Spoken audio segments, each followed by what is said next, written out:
right, we're ready. No. You're ready. Here. The wind, you guys. Is this necessary? Go change. Awful. No, that is not cute.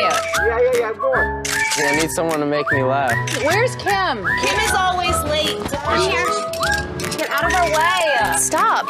Jealous. No. Stop! Enough. That's it, we're done. Money. 2.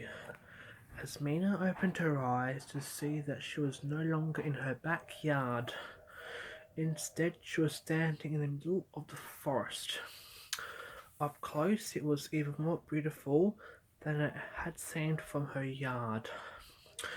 Vines twisted around tree trunks, heavy with fruits Azmina had never seen before. Flowers of every possible colour covered the ground like a carpet. Birdsong filled the air around her. Azmina noticed a tiny fuzzy pink ball attached to a nearby vine.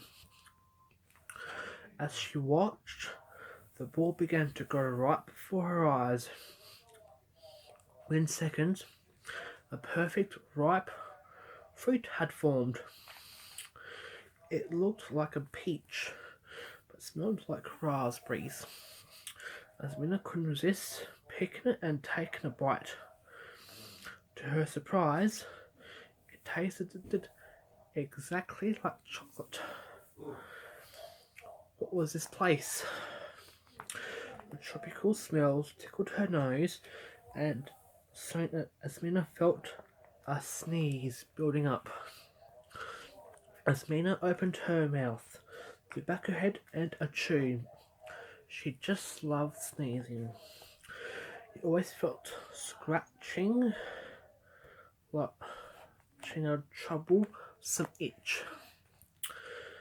Golden sparks flooded around Azmina. She looked at the glittering mist in surprise. Had she done that with her sneeze? Azmina's heart pounded wildly.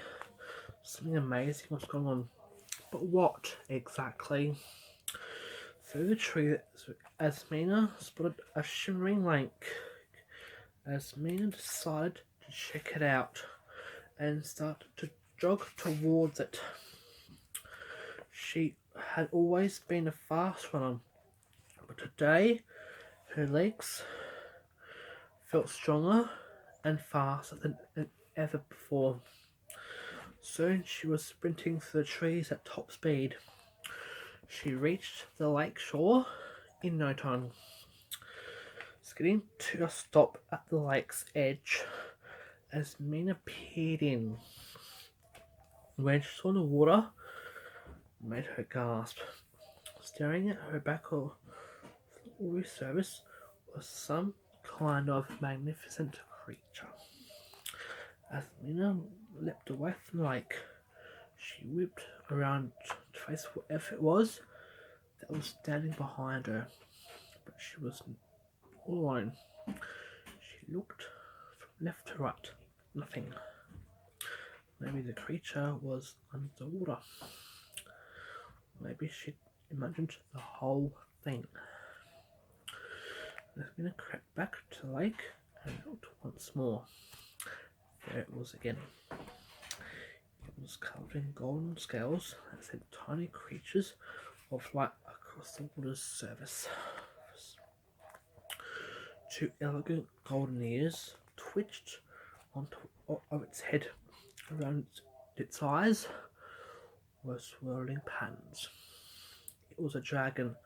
Hello, said Azmina, because she wasn't quite sure what to say to a dragon. As she spoke, Azmina saw the dragon's mouth move one more time. Azmina stared at the dragon, her thoughts whirling. She moved her head, and the dragon's head moved too. She stuck out her tongue, and so did the dragon. Azmina looked down at her feet, except she didn't have feet anymore. She had big golden paws and powerful golden legs. In surprise, Azmina stepped backwards as she promptly fell over. She turned to see what she had tripped on and spotted an enormous snake, enormous cold snake, gleaming in the sun. She cried in alarm, scrambling to get away from the snake, but the snake followed her. That was when Azmina realized it wasn't a snake at all. It was a tail, but it was attached to her. But was it attached to her? Azmina tried to touch it. Yes, the tail swished through the air in a satisfying way, leaving a ribbon of glitter that sparkled for a moment, then faded away. Just then, a roar came from over near the bushes. Without thinking, Azmina threw open her mouth and roared back. She was so loud, the tree swayed. Once again, specks of glitter swirled in the air. Azmina looked over at the bushes. What had roared her? Azmina peeked his head out from behind a fern. Was it a tiny lion cub or a baby leopard? The cub had soft golden fur like a lion. It was also dotted all over with spots. And these weren't just any regular spots, they were neon yellow. Hello there, you little kitty, said Azmina. She tried to whisper, but it turns out it's hard to speak softly when you are a dragon. The cub didn't seem scared. He bent towards Azmina like a puppy. As he got closer, Azmina saw he had beautiful wings, patterned like a butterfly's. Azmina chuckled as the strangely clawed creature nuzzled into her leg. She reached down to pat him. With a powerful flap with his wings, the cub lifted into the air. He hovered just above Azmina's head, doing somersaults with a cheerful look on his face. Hey, come back, you little butterfly cub. Me? Could Azmina, I wonder what I should call you. Have a buttercup, like a buttercup with a B at the end. Buttercup gave a rumbly purr over to press his cheeks against Azmina's. His little whiskers were tickly. Azmina laughed. I'll take that. As yes. As Azmina reached up to give Buttercup a pat, she felt herself lift off the ground. A whooshing sound filled the air. Her stomach lurched, but she was in a very fast elevator or a roller coaster. Excitement thumped in Azmina's chest. She knew what was happening. Sure enough, when she looked over, she saw two huge gorgeous wings were sticking out from her back. It looked like they were made of pure gold, with delicate patterns. Each time she flapped her wings, she sent glowing, glittering dust into the air. Azmina grinned with delight. She was flying. She couldn't believe this was happening. Her favourite dreams had always been about flying, and every birthday when she blew out the candles on her cake, her wish never changed. I wish I could fly. Buttercup butted his chest with his head. Then flew a little way off. Want me to follow you? Asked Azmina, hovering on the spot. The little animal nodded, and it had a noise that a sound of a lot like yes. Hang on, did you just speak, Azmina?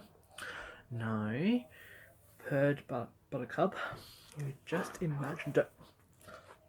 What? Stopped Azmina. She was very confused. But before she could ask anything else, the little cub washed off. He looked over his shoulder, checking to see if she was following. I'm coming, called Azmina, but it won't be as fast as you. I'm new to this flying business, remember? With a beat of her wings, Azmina was getting better at flying.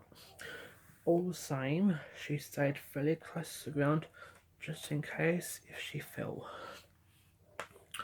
Buttercup zoomed around her, twisting and looping. Quit showing off, Azmina laughed. I'll be as good as you with practice. Just you wait. It wasn't long before they came to a place where the trees grew too thickly to fly between. Buttercup dropped softly to the ground and scampered over to a narrow gap in the thicket. Warm honey-coloured light filtered through the space. Do we go through here? Asked Azmina, bumping down clumsily beside Buttercup. She was going to have to work on her takeoffs and landings. You must go on without me, but I'll see you again soon. Buttercup purred. Ha! You can speak, exclaimed Azmina. Buttercup gave a very kind laugh. Of course I can. All the animals in the magic forest talk if you know how to listen. Really? That's so cool, breathed Azmina.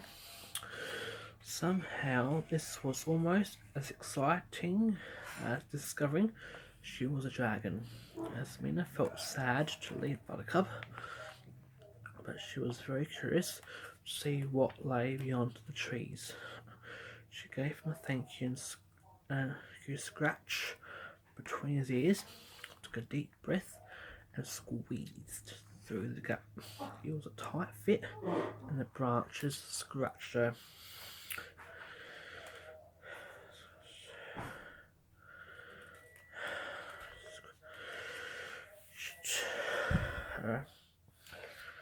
So let's do this.